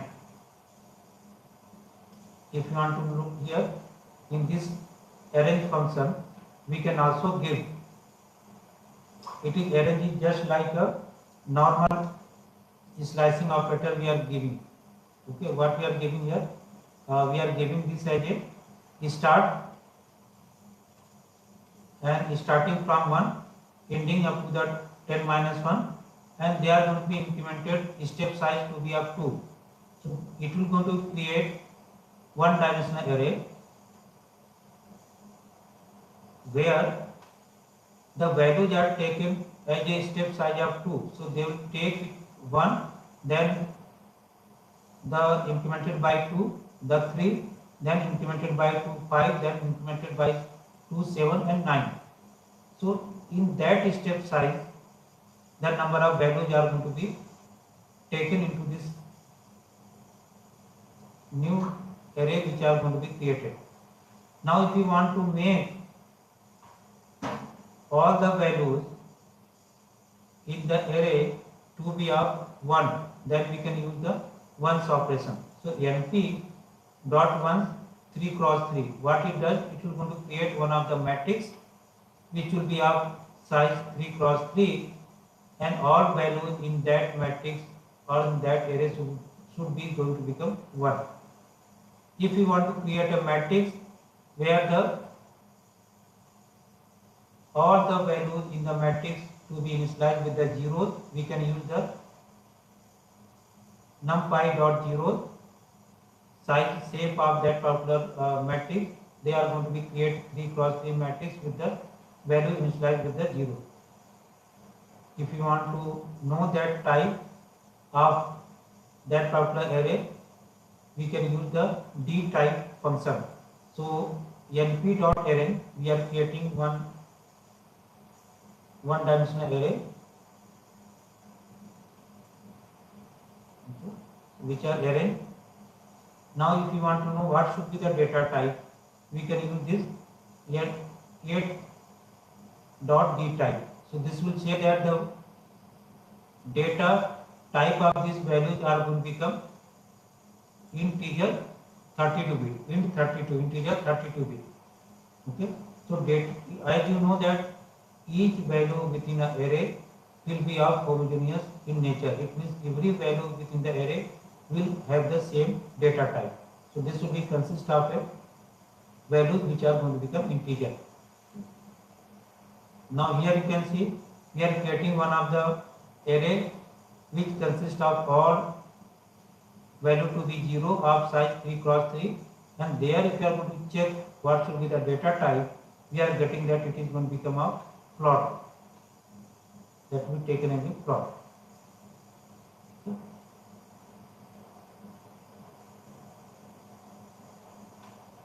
Now we have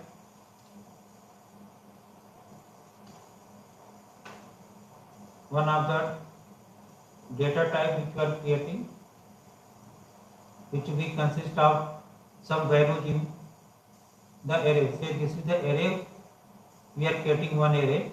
That array should consist of some value, and that value are going to become a complex value. Now you can check, we are creating one array, one dimensional array, in which we have two values which is of complex type. Okay. So first value is complex, second value is also complex. So their data type we can observe, it is going to become of complex type. So array should consist of all data values will be of same type. It is a homogeneous collection of similar data type item. Now I can create one of the array where all the values need to be of Boolean type. So true, false be given. Now their data type we can see it is a consist of the data values which will be of bool type of array. Okay. It is consist of Ram, Robert, same. So this is going to become some U6. It is going to become one kind of string type of format. The format will be of U6. Whatever this is going to be used by the system. And so this way we can able to use these various functions are there. Now here the slicing operation is also going to work in case of the NumPy library. So we have been created one of the array. Here you can say this is the one dimensional array which will be consist of 10 elements in the range of 0 to 10. Now we want to create one of the slice from this array. So we are using this one start in, and this is going to say that up to the increment of 2, step of 2.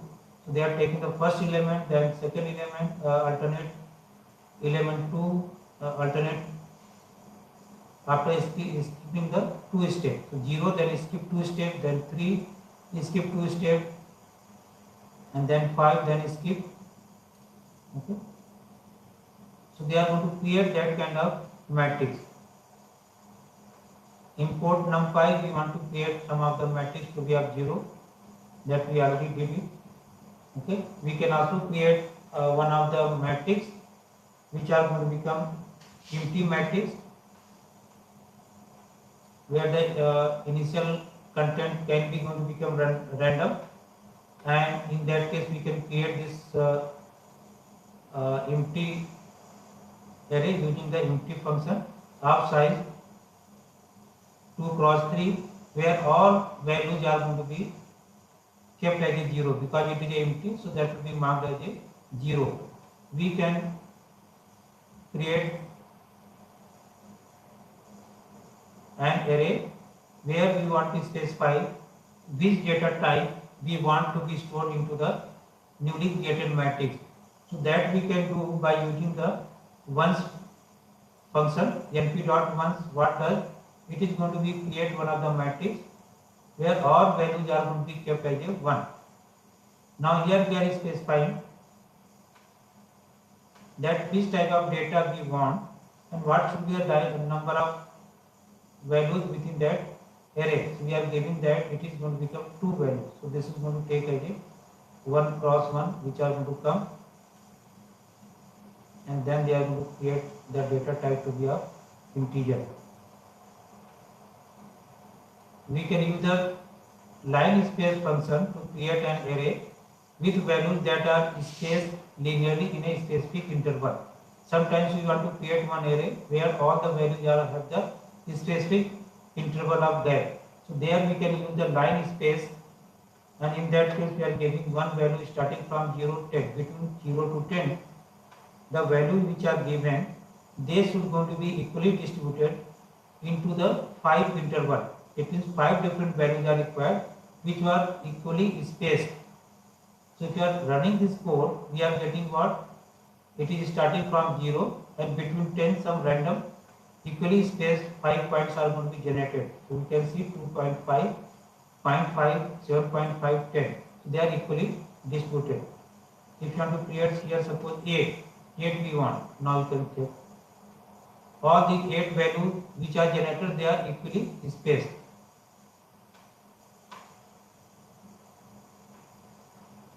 If you want to remove or add, or you want to sort the element of the array, we can use the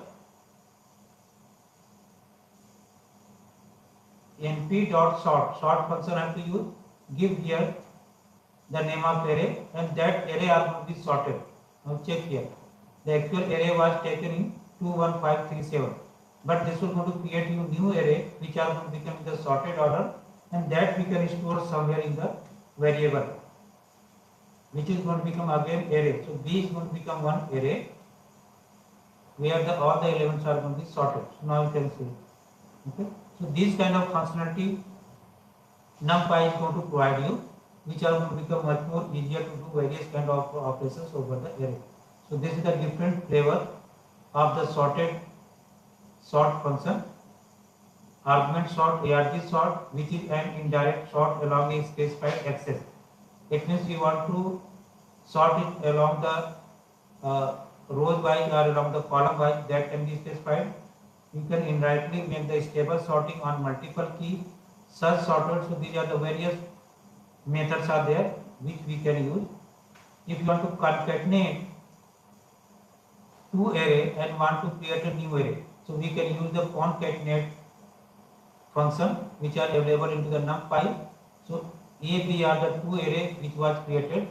Now we are using the concatenate function. So name of the package is the np.concatenate, or you can also write the NumPy. That we can also write.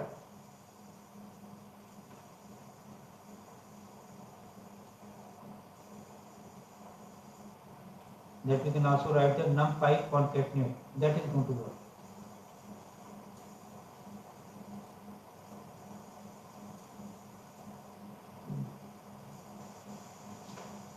Okay, we want to create a new here. NumPy. Okay, it is not working because here the NumPy we are required to use it. Remember one thing, that if you are using the Jupyter or Colab, once we have been used the import NumPy, thereafter whatever the subsequent instructions we are writing, that is going to be considered that NumPy library is imported. If you are running in a command line interface, there you have to include always the import NumPy library. So here we are concatenating, and if you are going to check what we are going to get after this concatenation,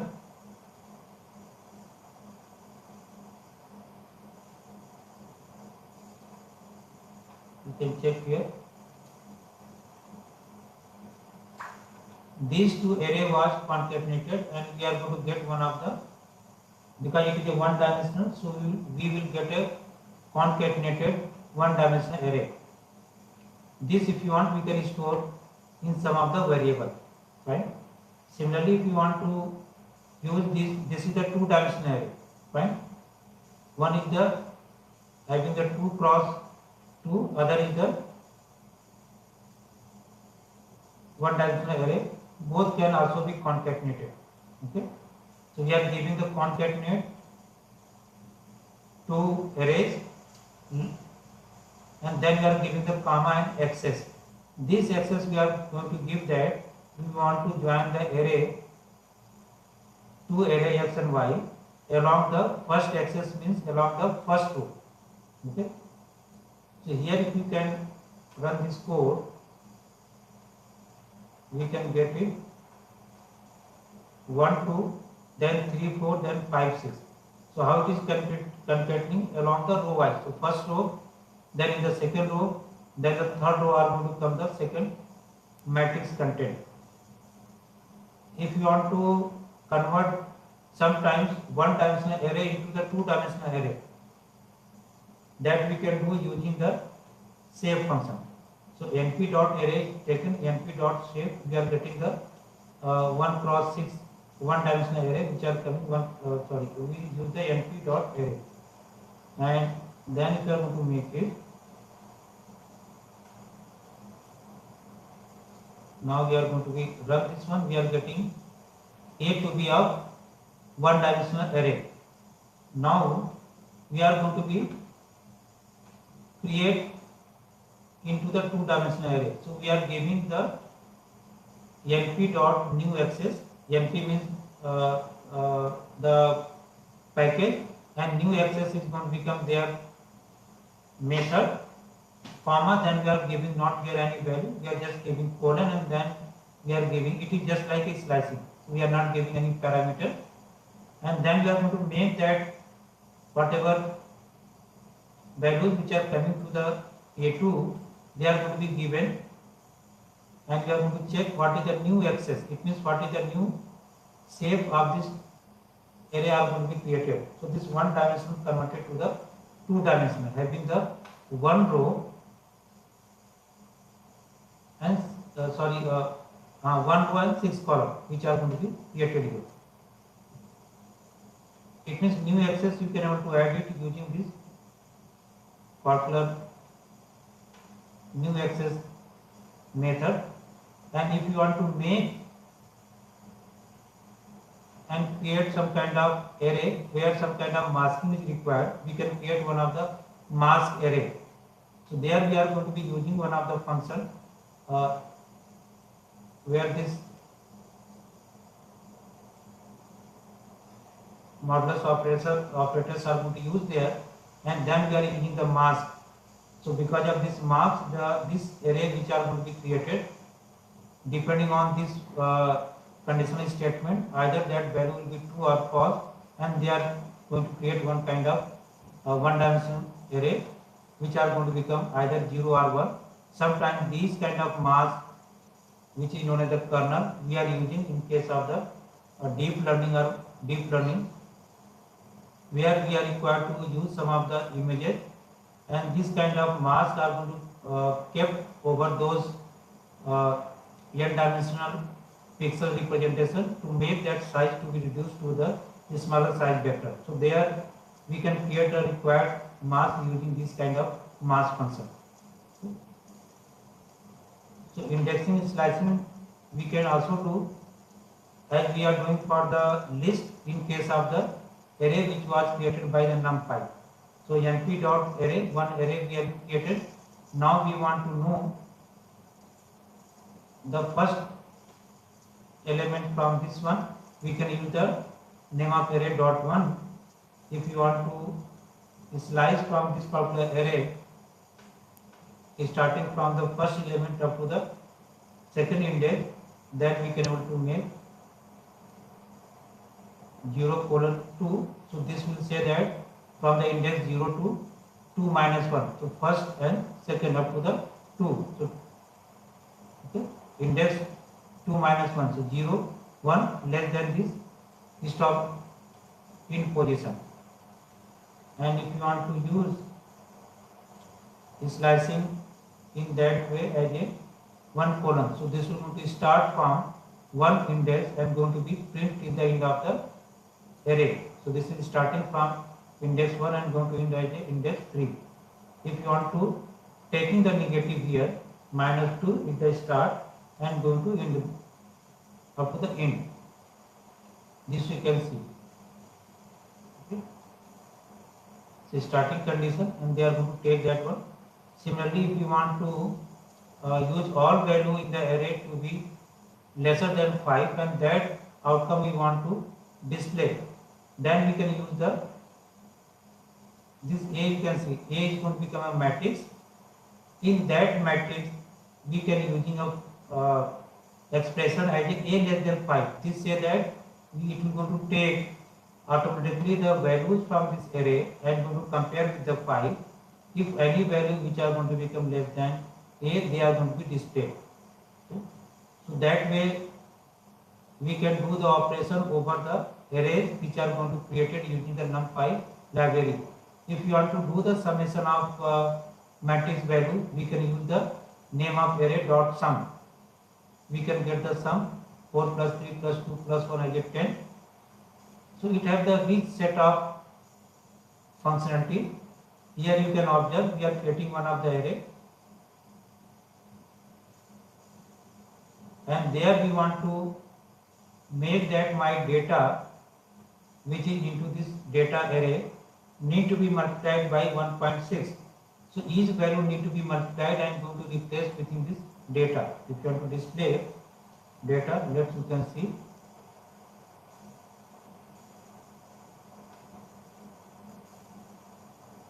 they are going to be that value are going to be multiplied with 1.6. It means the array need to be multiplied with 1.6. So we are going to get only single value. If you want to know the maximum value into that array, if you want to know that, in that case we can able to call the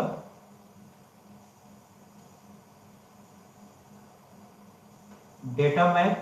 So we can get the maximum value. If we are getting basically sum, this last one is going to execute. So if you want to know the maximum value, we can use the max. We can get the new. We can get the 2. If you want to get the minimum value, we can use the array name and min function. It can give me the minimum, and similarly it can give the summation of these two values of the array. Okay, and we can do the slicing and indexing just like we are doing in case of the list. Okay,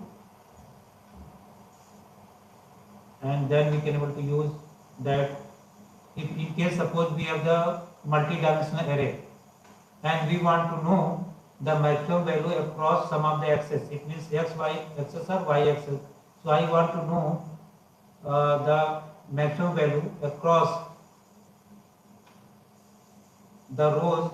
Then we can able to use this match, and we can use the axis argument to be as a equal to 0. This say that across the row.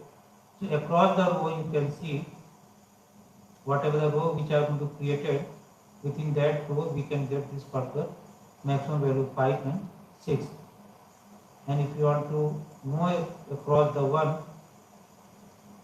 we can get to be as a 2, 5, 6. Say that across the column 1, 5, 4, 1, 2, 5, 3 across the column they are going to be represented.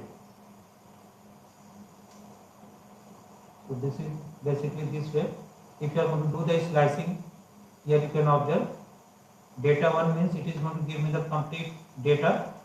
Data means complete array into the one dimensional array, and if you are giving the index as a data 1, this will going to give me the first element of that array. If I am giving the slicing operator starting and ending, I can get this size you can see here. If I am giving this 1 colon, then we start from the second element onward. Okay, minus 2, this will going to be start with the minus 2, 3 and 2, last two elements which are going to display there. So like that we can able to use the index, this kind of indexing and slicing operator. Here you can see we are taking the two array and we want to concatenate these two arrays. So here the plus operator is also working as a concatenation.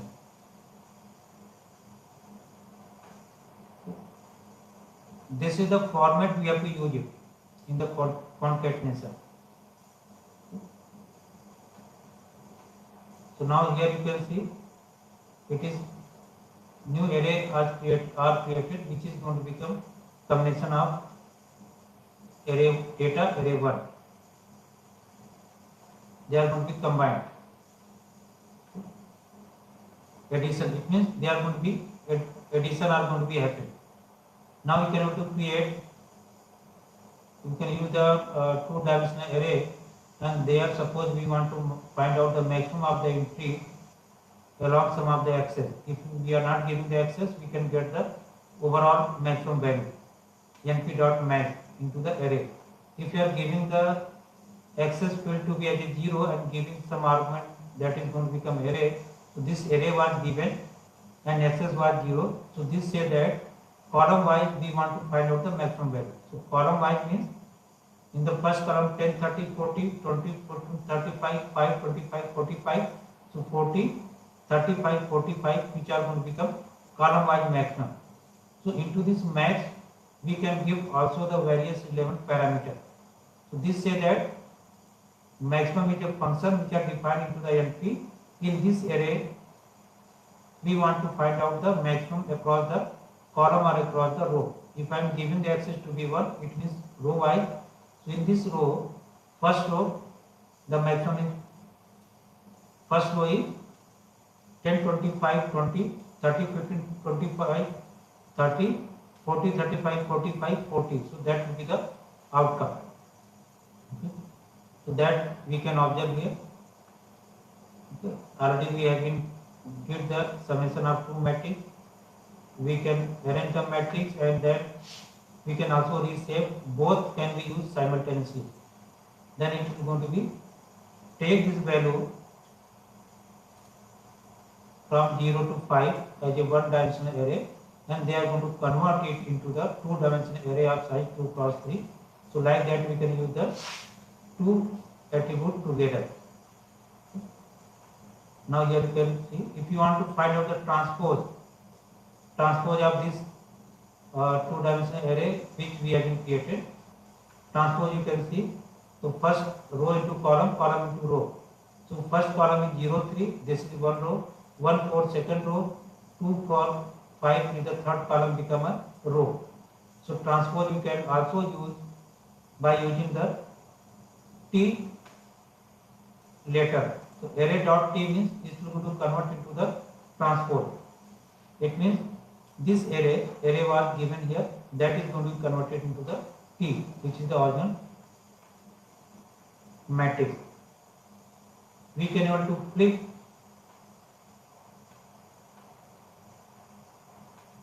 the array. It means we can able to reverse that one, and then we can use the flip array. They are going to make this value to be flipped, whatever the order it is by default they are going to make into the increasing order. So that is going to be performed here. So like that we can able to use the different functionality of the numpy. Now other, if you want, suppose we want to multiply two matrix A cross B, they will give you the multiplication of two matrix. Okay. Automatically they will do it. If you are doing the A into 2, it means every value of matrix are going to be exponent of 2, they are going to be squared. If you are going to be np dot 1, all value are going to become 1 and then they are going to add with the 1. So like that we can find out many functionality which are available there. Now here you can see we are going to be able to do the logical OR operation over the matrix, and that data type of that need to be obvious Boolean. So here we are creating one matrix np dot array giving some list and comma data type we are giving as a bool. It means inside whatever the value is coming, that need to be of type bool. Now we can able to do the logical operation, because for the logical operation we are required the Boolean value, logical OR. So we are doing this logical OR. So first element of this first row, second row, they are 1, 1, 2, second 1 and 0, 2, third other is 0, and second one the 1 we are going to do, odd values are 0, false. Okay. So column wise there should be some logical OR is going to be take place. We can find out the maximum with the x dot max without specifying any of the x's. Suppose we are giving to give here the x's, then what will happen? Because it is one dimensional array, so x's will not going to work. Now let us take, sometimes we can also load some value. Say we have the population dot text. In this population dot text we have entered the different values. Population maybe as a thousands of values are there. We are entering as a in a form of one column. As a how we are going to enter in value into this? We can enter either as a line wise or maybe as a row wise or maybe as a column wise. So they are going to take that value from this text file and automatically they are going to create one of the multi-dimensional array of the appropriate size. Then we can able to use the node.text function which are provided there. So now you can understand the importance of NumPy library, which can make an efficient operation of the different matrix and help to create a better matrix representation of various data which are available there. And we want to make some slicing, it means some portion of the matrix we want to create another matrix. So now here you can see we are using this slicing operator. Okay. So in this slicing operator we are going to use it. So what it say that data, and here we are data, then colon, then comma. So in this case the first we are going to be tell that we are going to select which row. This is say about the row.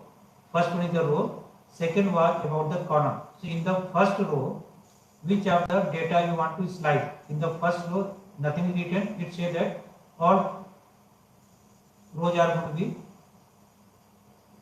be sliced. Here it is written the one column. So here start with the column 1, and in the column is not given. So it will take up to the all column. So this is represent the row and this is represent the column. So in a row, how you have to slice, in a column, how to slice, that was given. Okay. Yes, I will provide you that population file, text file I will provide you. And then it is going to create one of the sub part of the original matrix data as per this detail which are given there. Now you can observe there in the all rows. See, this is the all, every row has been taken. In every row, the first, it means starting from the second. So first row column has been missed, 3000, 4000, 482. You can see here. So first column is not came into this new array. So that way we can able to use the slice operator. Okay. So first represent rows, comma, for the column some slice parameter we are going to give here. Okay. Right. And then we can able to do the transpose, and all these things are going to be used there. Fine. So this is all about various functionality of the NumPy. You can also able to go to the original website where the NumPy was created and source code is available. Source codes are available. You can refer that. See, max column np.max, what is says that if you are going to use that max, access means that across a particular access means it is say that row. It say the row. So in a row we want to find out the maximum. Say it is given. If I am giving the np.max and some array we have been provided as the argument. So in this array, whatever the maximum element that are going to display. So in this array maximum is 45. That will get. But we want to find out the maximum element across every row. In the first row, which one is the maximum? Second row, which one is the maximum? Third row, which one is the maximum? So we have to provide the access parameter. So once the access parameter was kept as a 0, this say that we have wanted column wise maximum. See the first column, what is the maximum value? 40. Second column 35. Third column 45. So we will get the outcome as a 40, 35, 40. And that is coming as a one dimension, saying that in the first column, second column, third column. If we are giving this access to the 1, this so that we want as a row wide. Okay. So in the first row, who is the maximum? 30. In the second row, who is the maximum? 35. Third row, who is the maximum? 45. So we will get here 20, 30, 45. Okay. If you want to use here the min, that we can also get here. Instead of max, we can write a min. Row wise. Now you can see in the first row First row, what is the minimum? 5. Second row, what is the minimum? 15. Third row, 35. So same are going to be come as the outcome. Okay. So all these NumPy functions which I discussed it, once the machine learning and deep learning concepts are going to be discussed, in that case in the coding all these kind of NumPy library are going to be used there, because we are required to deal with the large complex volume of data which will be represented basically in terms of the multi-dimensional array. It may have sometimes n dimensional representation of the data, and that time we can able to use all these functionality of NumPy to do the operations over the vector, which are going to become much more efficient and faster compared to the array representation using the list and writing some of the functionality using the list based array. Okay. So this much about the NumPy. If you have any query, you can ask.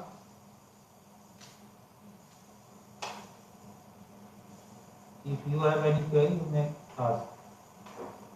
And regarding this Tkinter GUI module, I will going to be cover this portion tomorrow. Okay. It will just take hardly half an hour to discuss this concept. So tomorrow I will take this basics of Tkinter GUI module. Tomorrow means on Monday. So Sunday is off, there is no session. On next week, Monday, Tuesday, Wednesday and Thursday, the session will continue. And you all are requested that you should attend at least Tuesday, Wednesday, Thursday, because there you can able to get a important concept where the Python programming are going to be used in our application.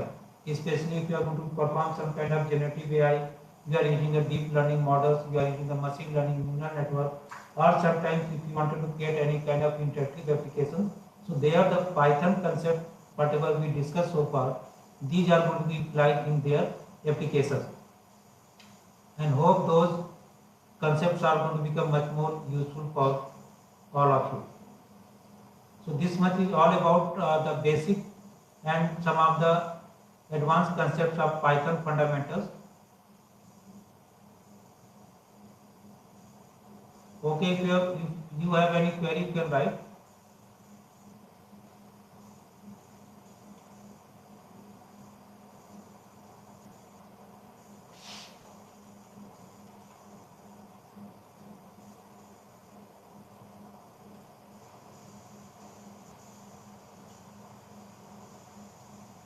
It will be this quiz is going to be closed tomorrow midnight. Tomorrow up to midnight 12 o'clock it will be remain open.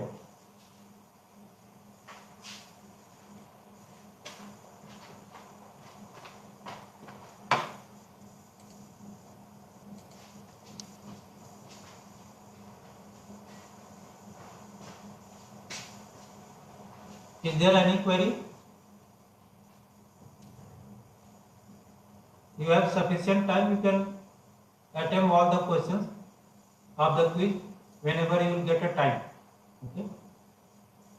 If still you have any issue, who are not able to attempt this quiz, you can able to just text me the message. Tomorrow is off. Tomorrow is no class day. Tomorrow is Sunday, so we don't want to disturb you. Monday at the same time 3 to 7 we will continue the session. And during these days, maybe Sunday, if you have any query, any doubt regarding the concept which are discussed, and you are facing any problem in executing those codes or those program or concept, you can able to text me on WhatsApp. I am going to be answer your queries.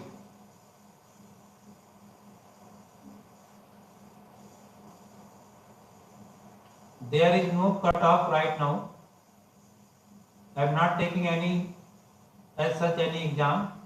These fields I have been just plotted so that you can understand how much you are able to gain from this FDP.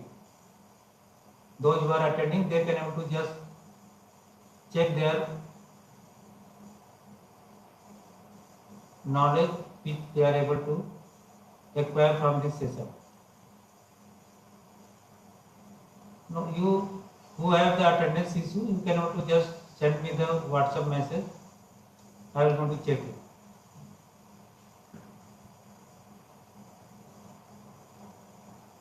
The PDF I sent because not everyone is using the Jupyter.